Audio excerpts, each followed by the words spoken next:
Well, good Sunday morning, friends. Mark Holmes here, of course, with my buddy Cowboy Joe Boo, as well as Joe Bear in the house. And as always, I want to thank you all for watching, commenting, subscribing, and being part of the Joe Boo Sports Report. Without you guys, as well as you ladies, you know that this literally does not work. So let's get open for business here, and let's wake up the football gods. Oh my goodness, man. I'm so happy today. It's Sunday. It's the weekend. I hope you're having a great weekend. In a couple of hours, we'll be at Chantilly, Virginia at the CSA show, where we've got some of the new stars for the Dallas Cowboys, as well as some of the all-time greats. And I can't wait.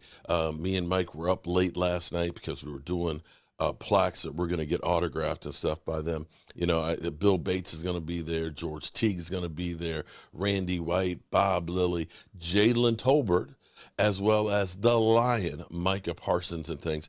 And Brother Stu is going to be there with us too. I'm going to take the mini helmet with me and tell Micah Parsons about Stuart Morrison's wish. And I think it'll be a great thing. And, you know, hopefully we can pass on the story to them, to the Cowboys, about maybe dedicating the season to Stuart Morrison.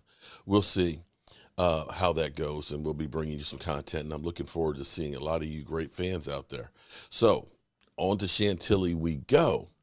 And speaking of Micah Parsons, and before we get to Micah Parsons and things, it looks like right now, as we sit here, and you can take a look, 74 days, 11 hours, and 39 minutes away from kickoff of the season, and exactly 1 month away from training camp opening, and less than 3 weeks away from having to have the franchise tag contract being removed and turned into a regular contract.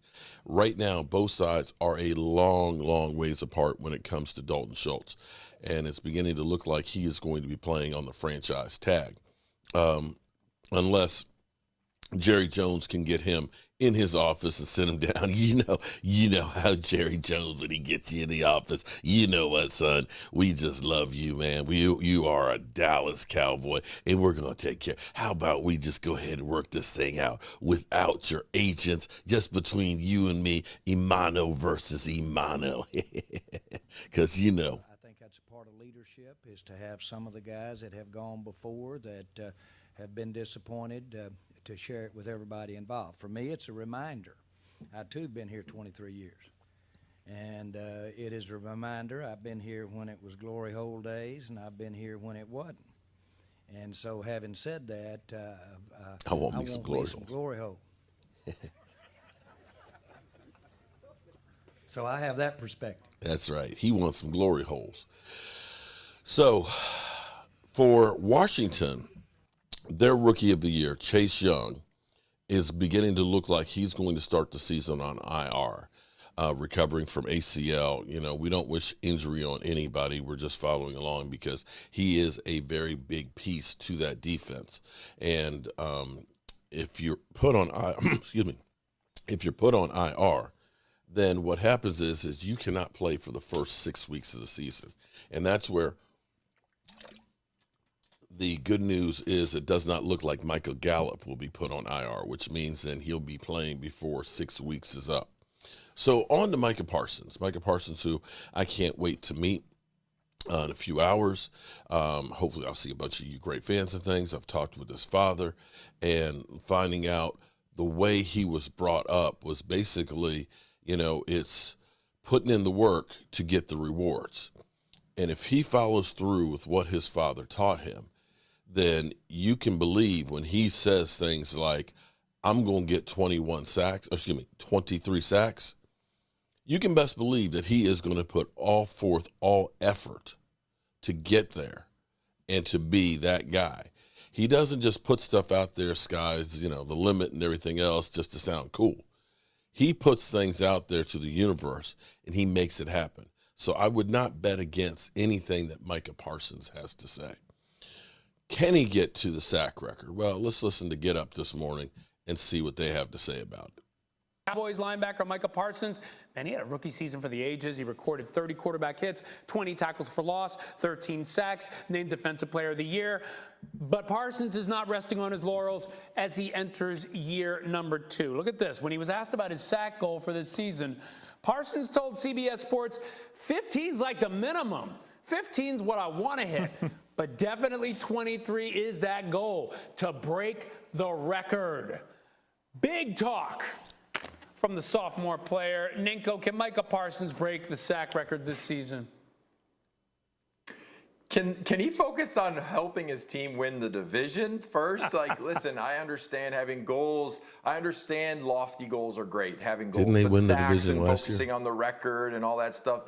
That's more individual stats than actual helping the team win the division, which the Cowboys have to do. They have to have a better season than last year, or it's going to be a problem for that coaching staff. And I'm sure Jerry Jones would love for him to break the record, but it's really tough to do that if he's an inside linebacker. I don't know if they're switching him to just be a designated pass rusher, but to get the stats and to get those sack numbers, you literally have to pass rush on every down. So that's like forgetting about the run. That's not worrying about the run. That's just focusing on getting to the quarterback. So, yeah, we know he's very talented, but let's pump the brakes on the lofty goals of 23 sacks. How about just focusing on winning?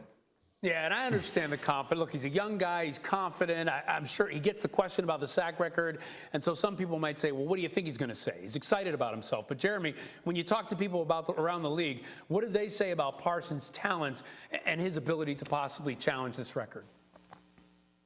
Same line comes up when I talk to scouts and execs. He's a 1%er. He's that 1% of the 1%, elite athlete. And here's why I'm not pumping the brakes on this guy potentially doing this. I'm taking my foot off the brake. The stats are insane. His pass rush win rate last year was like 30%. It was higher than Aaron Donald's.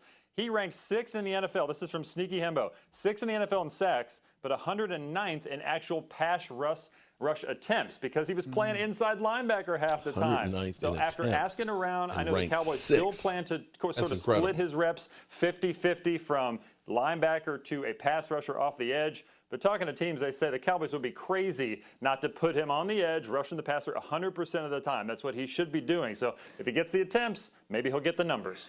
Yeah, but he's got to have those attempts. He's not a great point. Go ahead. He's not sneaking up on anybody this year, so he's not a rookie anymore. Yeah. The teams know he's a good pass rusher, so he's going to have the attention, maybe extra help, chip, tight ends, all that stuff's going to be attention to him because he is a good player. So this year might be a little bit harder than last year, definitely, because he's going to have that attention. And that might spell trouble for the Dallas Cowboys defense. So, Ninko, will the Cowboys defense, do you think, be better this season than it was last season? Well, they should be. I mean, listen, they have the talent, they have the coaching. So with that, now it just comes down to coming together as a team and building that chemistry, and now everyone understanding where you're supposed to be, what your assignments are. And listen, the best teams, the best defenses, they work as a unit. So if they can come together and use that talent that they do have talent. They have a ton of it. So come together as a team, build on last year, build on your roster, build on that chemistry, and they should be better than last year. Yeah, they have to be better if they're going to really challenge or really try to contend coming out of the NFC. Oh. Well, interesting, though. You know what's interesting is had the difference between being great and being that game, that team that everybody trashes. Literally, we had 13 penalties against the 49ers. Let's say Dak had gotten down quick enough and they kicked the field goal, they win. Let's say we had 8 penalties instead of 13. Will we be trashing the Cowboys as much as we do right now? Oh, they've got to be so much better. You know, a lot of the Cowboys' problems were injuries, penalties, poor play calling. Even with all of those things going wrong, they still were 12-5, still were close to beating the San Francisco 49ers that were on a mission, the same team that the following week destroyed the Green Bay Packers in the cold, and they're a warm weather team. I'm not ready to go ahead and say that the Dallas Cowboys are garbage, that they're trash, and they've got to do so much better. They have a good core group of guys. What they need is just enough to get over the hump. They need some luck with the injuries and a little bit better circumstantial play calling. You get just a little bit more of any of those things, all of a sudden this team goes from being a good team to a great team. Now, maybe I'm crazy. Maybe I'm delusional. Maybe the Cowboys drop off a cliff this year. I don't know. Nobody really knows.